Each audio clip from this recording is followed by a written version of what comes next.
Thomas Alva Edison வாழ்க்கையில் நடந்த ஒரு நெகிழ்ச்சியான சம்பவம். தாமஸ் ஆல்வா எடிசன் சின்ன பையனா இருக்காரு. அவர் ஸ்கூலுக்கு போயிட்டு வீட்டுக்கு வர்றாரு. வீட்டுக்கு வந்த உடனே அவங்க அம்மா கிட்ட ஒரு லெட்டர் கொடுக்குறாரு. அம்மா, என்னோட ஆசிரியர் உங்ககிட்ட இந்த கடிதத்தை கொடுக்க சொன்னார் அப்படின்னு.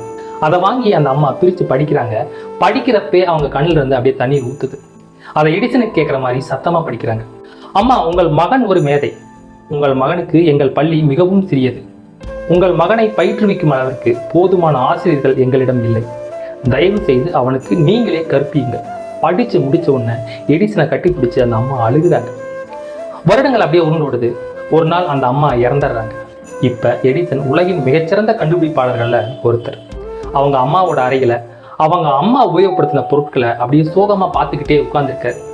அப்போ அவங்க அம்மாவோட பெட்டியில் ஒரு மூலையில் அவர் சின்ன பையனாக இருக்கப்ப ஆசிரியர் கொடுத்ததா கொண்டு கொடுத்தாரியா லெட்டர், அந்த லெட்டர் இருக்குது. அதை எடுத்து பிரித்து படிக்க ஆரம்பிக்கிறார். அதில் இப்படி எழுதி இருந்துச்சான்: அம்மா, உங்கள் மகன் மனநலம் பாதிக்கப்பட்டவன்.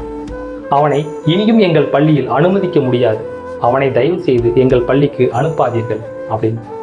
படித்து முடித்த உடனே எடிசன் பல மணி நேரம் அழுந்தார். அப்புறம் இப்படி அவரோட டைரியில் எழுதினாராம்: தாமஸ் ஆல்வா எடிசன் ஒரு மனநலம் பாதிக்கப்பட்டவன். அவனது தாயால் இன்று உலகின் மிகச்சிறந்த கண்டுபிடிப்பாளர்களில் ஒருவரானார்.